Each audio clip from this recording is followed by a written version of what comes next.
Yes, sir. Yes, Mr. Chairman. Mr. President,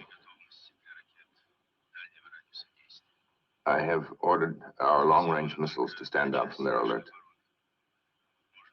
Only that part of our defense that has a chance of shooting down your bomber is still active. Do not think we have much of a chance. I know. And yet, this was nobody's fault. I don't agree. No human being did wrong. No one is to be blamed. We're to blame, both of us. We let our machines get out of hand. Today we had a taste of the future. Do we learn from it, or do we go on the way we have? On course, sir. Down from 10, give me the signal.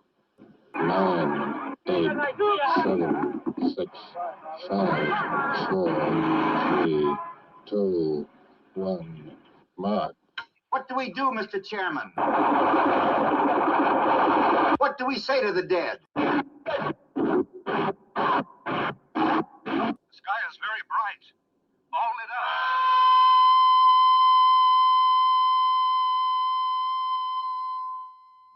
When Trump sealed up Cheyenne Mountain, which is the core of our missile defense system, everybody in there has a Q clearance. They locked all of those systems in a continuity of government operation to the NORAD side of continuity in government, which goes back to 54 and the beginning of the nuclear age, versus SES, which happened under Carter with the Inspector Generals and the SES 78 and 79, those two executive orders that hijacked control of the country. Think about that. Under the auspices of continuity in government, 9/11 happened, Paradise and Palisades fires, Maui, and 100 other fires that you haven't heard the name of, where very advanced military weapons were used. So now our country and the world face much greater risks than it did ever before because of missiles, because of nuclear, because of weapons of warfare that I can't even talk about. This is what I know for sure from people who are legitimate in these programs and are still current in them, okay? That we're about to make a 500-year technological leap in less than 20 years. 2 weeks ago, they saw weapons that nobody ever heard of. They weren't able to fire one shot at us. They said, what happened? Everything was discombobulated. They said, we've got them in our sights. Press the trigger, and nothing happened. When belief reaches a critical mass, it becomes reality. And that is what we are going through right now, is people waking up to the idea that this is true, this is real.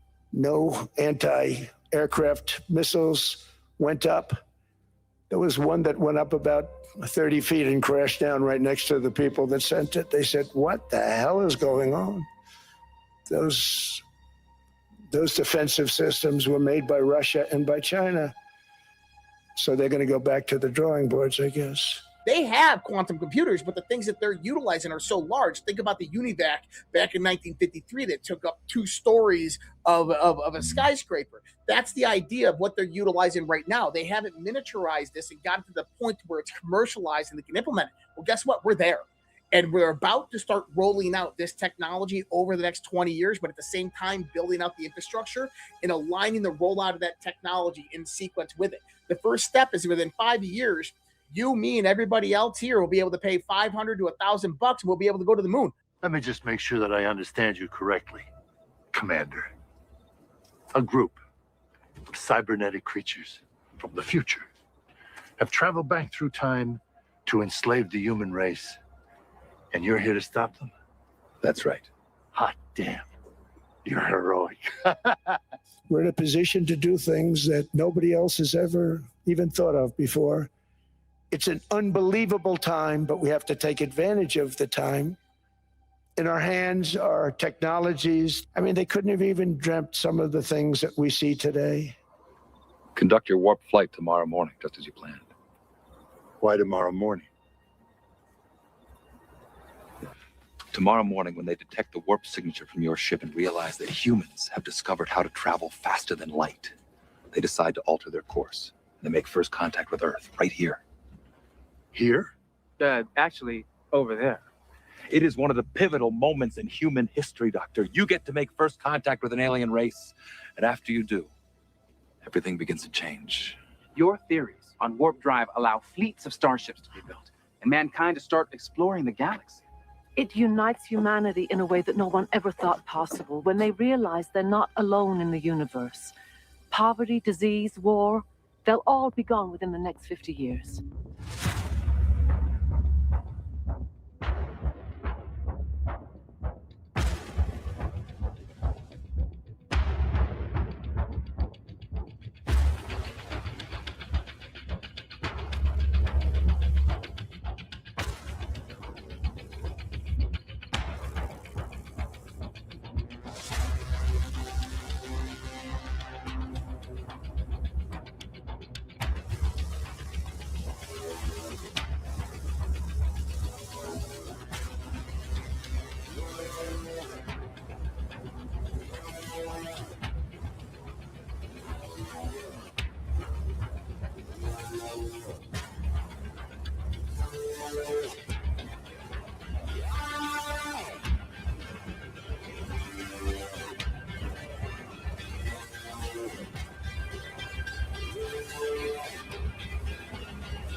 This is probably 5 or 6 years worth of research that I've done myself on Jeffrey Epstein.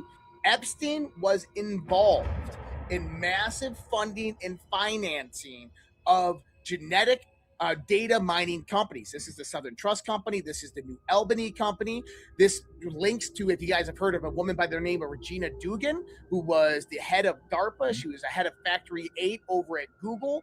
She's also the head right now of the Wellcome Leap Foundation. This is the Wellcome Foundation that was also part of the bio exercises over the last 4 to 5 years. You have 23andMe as a data honeypotting operation operated by Google and other various different organizations. And what were they doing? They were collecting genetic information pertaining to little children and feeding it into artificial intelligence. Well, what did Google just release recently? Alpha Genome, where you can go in there and input your DNA and design designer humans. You can bring yourself, make yourself taller, give yourself a brand new longer PP if you want to. You can do anything you want. And here's the thing is, this work that they're doing and putting into that AI was laid down by people like Jeffrey Epstein. The reason being is because it was illegal.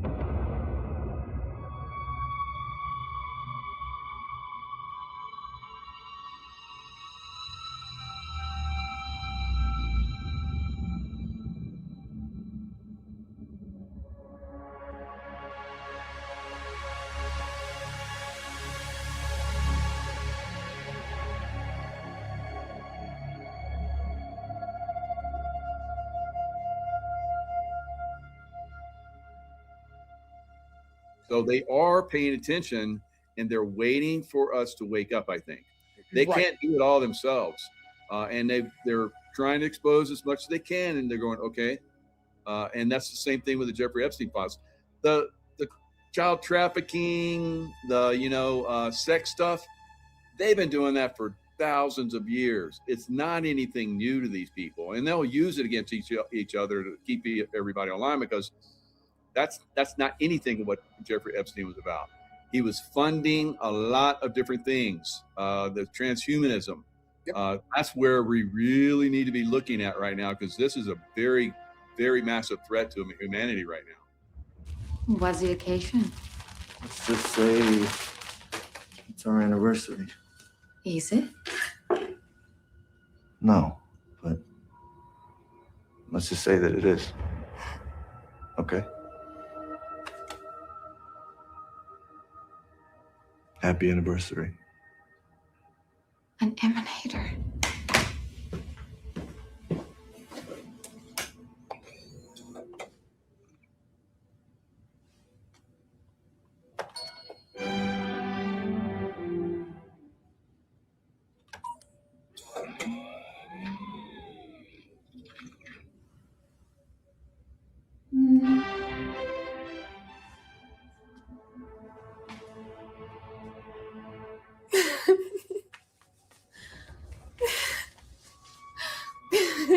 Thank you. Honey, you can go anywhere you want in the world now. Where do you want to go first?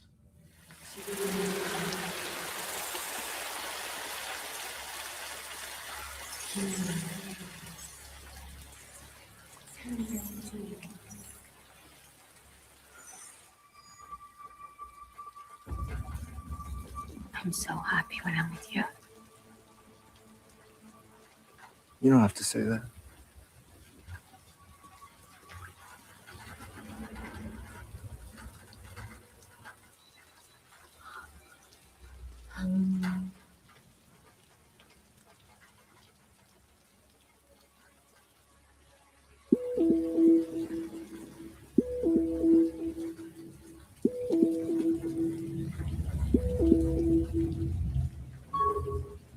The dig's come through. We have a new lead. Get down here.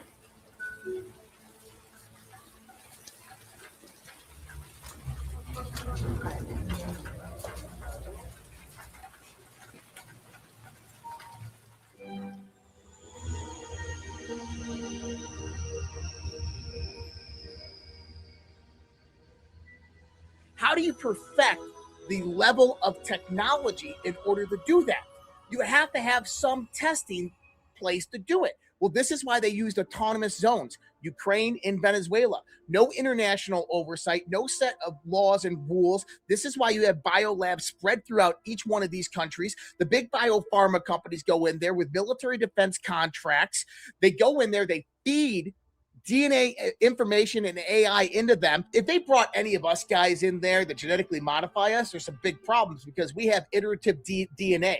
Our DNA is highly oxidized over time and damaged. You can't go in there and modify our DNA to get precise results. But children's DNA is very, very purified. Where are the 8 million kids going? They're going into genetic experimentation in underground military complexes and most likely autonomous countries like Venezuela and Ukraine. This is what Russia was doing when they're going through the tunnels in Ukraine, is they were clearing out these biomedical experiments that were being done for hybridization, chimerization, genetic modification of human beings by utilizing the children. So Epstein was a procurer of children for genetic experimentation and manipulation. And this is the big secret, because here's the thing, is the DOD was directly involved.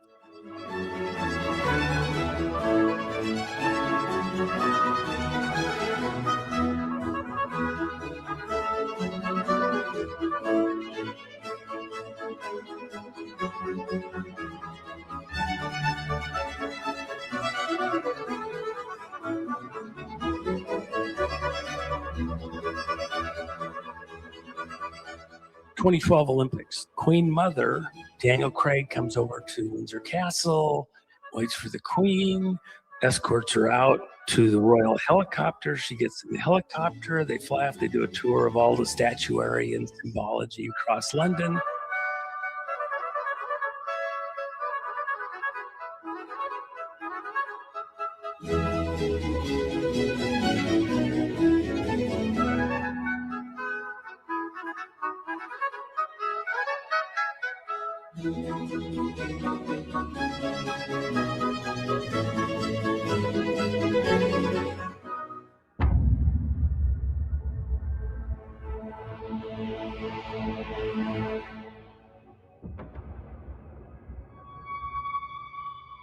They laugh at us because we don't see they're cloaked, they're camouflaged, the reptilians walking amongst us.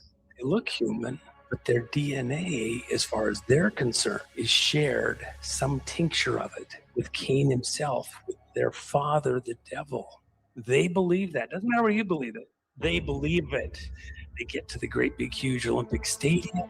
The helicopter flies over, flashing green and red lights. It's hovering. They're waiting for it to descend and land in the middle of the stadium and the Queen to get up. All of a sudden, she jumps from the helicopter with Daniel Craig accompanying her. She falls to Earth, mimicking the people that she believes she's a descendant of. All of the royals believe that they're descendants of Cain. They're the Cains of the earth.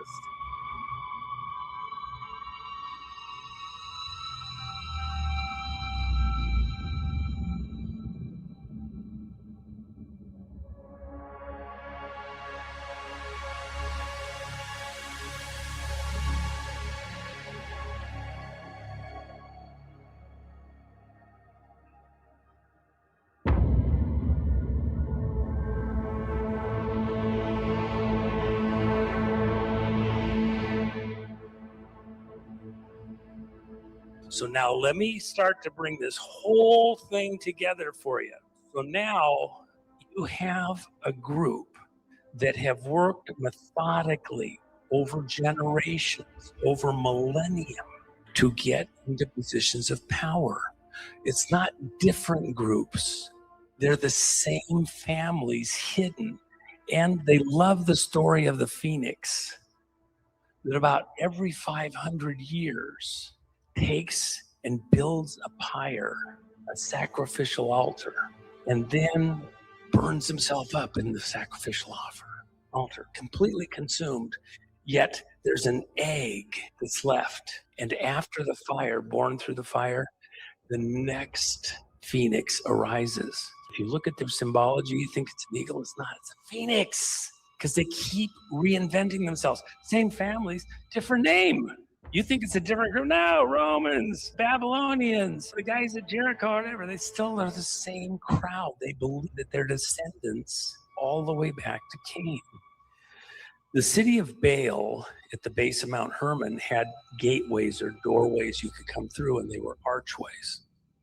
And so we know that because one of them was preserved. Baal was destroyed by the humans at some point in time. Specifically there in Baal, what were they practicing? Child sacrifice. If you brought a child to these aliens, they could sacrifice it. And by the way, within the scriptures, what do they do with the meat from the sacrifices brought to the temple for offerings? They eat it. The priests eat it.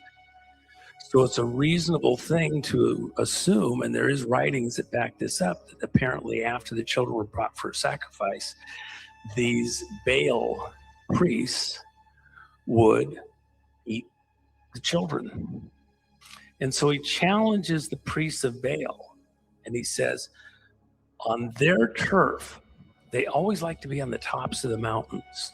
Frequency, there's some stuff there, but it's also because they were cast down out of heaven. Why do they want to be in the high places? When you go to cities and you look for demonic architecture of things that are going on, the demons like the highest place in the city. We battle not against flesh and blood, but against principalities and powers of darkness in high places. And there's physically high, which they like, but there's also politically high. There's also business high, science high, but it was on the top of the mountain. It was at the power point of the energy grid, if you will, or the demonic, where these guys had carefully put their altar at the top of the hill, and they're having people bring their children and sacrifice them to Baal, Moloch. In Israel? Yeah, they're totally mentally captured. Can you imagine how baked and twisted you would have to be as a society to allow that to happen, and then in a highly visible place where everybody can see what's going on, but the practice is still going on there in the land. This is still in the same region. Think of all the people who had sacrificed their own children. They were all up there, the priests of Baal who had received their children. They take it over and they would put it in these great brass arms of this Moloch Baal idol. And it had doors on the stomach that would open out, and the arms were on wires or cables.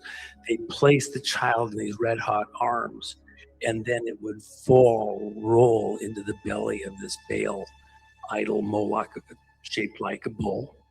But then realize also when it was done, if they were practicing the way that the Israelites were doing with the temple and all that, with their sacrifices, the priests were eating the bodies of these children after they were sacrificed. That was the practice. So when we think about this, the people saw this great spectacle. I thought I was getting favor with God. I was doing what God wanted. I was giving their own children for sacrifice.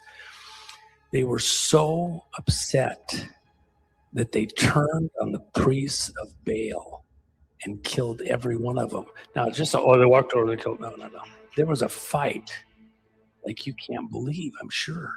And they turned on every one of them, chased them down the hill, and they killed every one. And then a little later, the king went ahead and did a special little thing and killed off the rest of the priests of Baal too, in a very big, dramatic moment.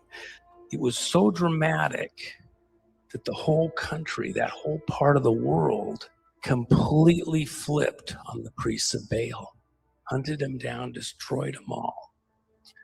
Imagine those priests of Baal. What were they like? What was our enemy like? So the whole land was corrupt. We're at that kind of a moment for us as a society.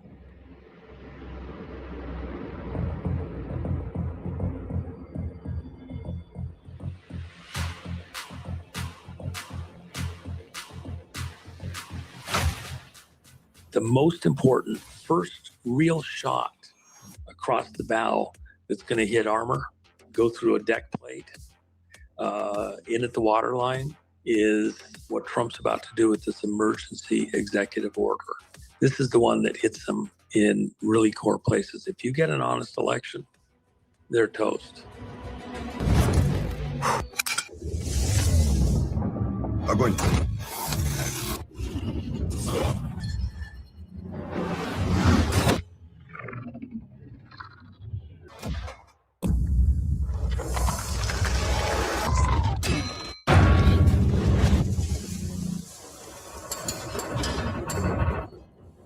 What we consider evolution in the scientific community, Darwinian evolution, is absolute nonsense. Okay, what you have is, it's called adaptation, and you have spurts of evolution that happen in very, very short time frames, 10, 20 years or 20 to 100-year time frames. They don't happen over millions of years, very, very slowly. Absolute nonsense. We have various different galactic cycles that ancient civilizations tried to tell us about and keep the knowledge of. Now, do you guys know what an analemma is? If you watch the sun every day for 365 days from your kitchen window, and you put a dot on your window at noon every day, the sun would actually make a figure 8 in the sky. That figure 8 is called an analemma. If you watch the moon over its 28.5-day cycle, it forms a figure 8, really elongated across the sky. This is kind of a stationary perspective of rotational motion around each other. If you were to take an outside glance at the galaxy and watch our solar system moving through the galactic arm, well, it does a figure 8. Within that figure 8 motion, at the top we have a solstice, at the bottom we have the solstice, in the middle we have 2 equinoxes. Equinox means means equal. At the top, the solstices mean to stand still. These are our seasons. You have summer, you have winter, and then you have spring and fall. Okay, now our galactic transit, when we go through the galactic arm, actually is like seasons. Now, I want people to think about this, because this is actually legitimized scientific evidence. I had an NYU professor on my show that sat here and described exactly this to me. That number one is the polarity of the galactic arm, the Orion arm that we are in, has different polarity, a positive and a negative polarity.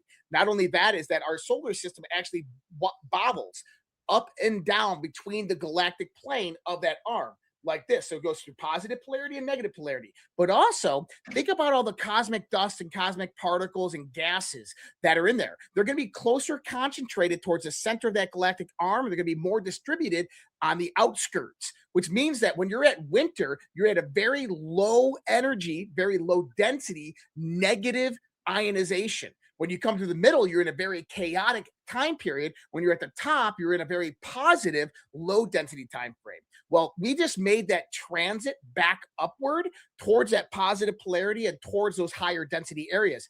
And typically what happens is this produces epigenetic control factors onto our body. You have increases in cosmic bombardment, cosmic radiation that increases into our solar system. This is why we're in a solar maximum of 144 years, a super solar maximum. And this is why the sun's energy is putting out massive amounts of solar flares to fend off from the cosmic bombardment. But when that cosmic bombardment comes in on the solar maximum, it changes the landscape of our planet. You actually have more clouds that come about. It starts to change the environment, but it also charges the electromagnetic plasma domain of our solar system increasingly more, which then changes what? The subtle energy fields that affect you, me, and our DNA, producing small spurts of evolution in and around this time frame. This is why we are in this chaos chaotic revolutionary time period because it is quite literally on the calendar. Evolution was built into the universe itself.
I understand that he experimented on human beings. Twins. What exactly do you mean when you say the boys you saw were more than twins? Not only did they look alike, but they were also very alike in personality. That is unusual. Studies show that twins who are separated at birth develop totally different personalities. But these twins were like the same people, but brought up with different languages. It's impossible, of course. Excuse me, doctor, but what is impossible? Mononuclear reproduction. Oh, doctor. Cloning. What if I were to tell you that I could take a scraping of skin from your finger and create another Ezra Lieberman? I would tell you not to waste your time or my finger. Anyway, that is cloning. It was first done with plants. A cutting taken from a plant and transplanted grew to be the exact duplicate of the donor plant. Now we are doing the same thing with laboratory animals.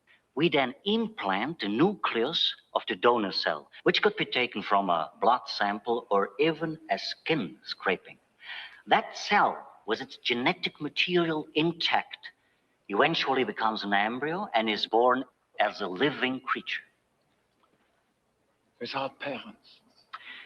Well, it has no father because the egg was never fertilized, no mother because its genetic code comes from another being. Can you follow that? And this creature is an exact duplicate of itself? Oh, doctor, how can that be? Come along. Here we are removing the eggs of a white rabbit from the fallopian tubes. The next step is to destroy the egg nucleus with ultraviolet light so that none of its genetic makeup remains. Now you see an egg from a white rabbit ready to be injected with the blood cell from a black rabbit donor. With the injection pipette, one of the blood cells is sucked up and then injected into the egg.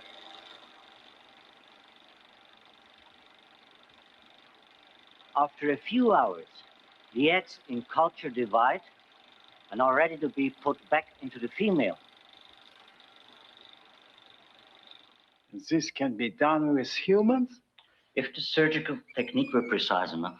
It's monstrous, doctor. Why? Wouldn't you want to live in a world full of Mozarts and Picassos? Of course, it's only a dream. Not only would you have to reproduce the genetic code of the donor, but the environmental background as well. Let's examine the family background of the donor. Father is 65 years old, a civil servant. Mother is 42, you said. She dotes on the child. Boy. The boy is pale, dark hair, blue eyes, spoiled.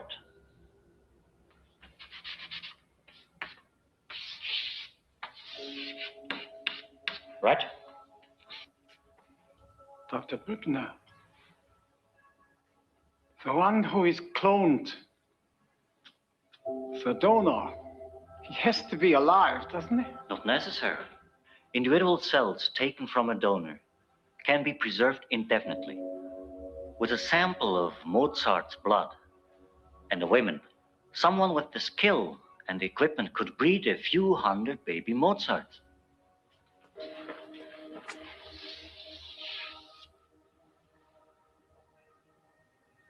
My God, if it's really been done, what I'd give to see one of those boys. The movie Boys from Brazil, they're doing cloning work.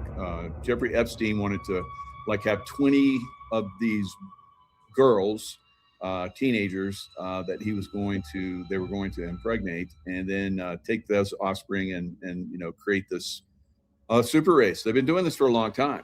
The Nazis tried it. They're still trying it. The Nazis have it. They didn't go away. They don't stop. They're like a machine. They won so many times, when everything was like not going in their direction, and so they just keep coming. They keep coming. We can take them down. We can talk about how we're going to take them down the streets of, military tribunals and all that kind of stuff. But they're still going to keep coming. They're still going to keep doing these things.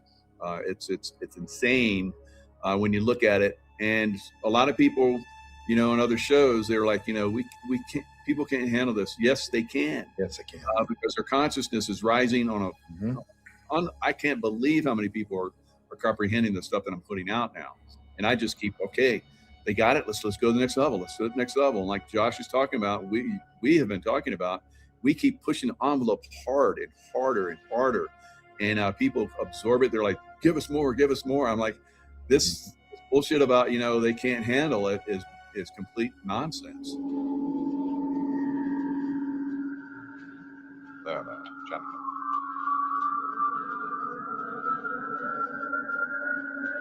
What's that? What's happening there?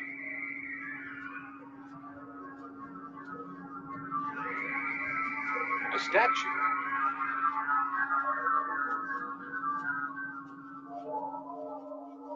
That's Altera. Simply a three-dimensional image, Commander. But it's alive. Because my daughter is alive in my brain from microsecond to microsecond while I manipulate. There. One of the greatest science fiction writers that ever lived was also one of the most prolific biblical scholars that ever lived. And it was his conclusion that we're living in a great big huge junkyard across our solar system, that there was humanoid life here in this part of our solar system. Not human because it wasn't descendants of Adam, but there was some kind of humanoid version, and in the course of some war, catastrophe, whatever, that's where these 200 came from. They fell to Earth.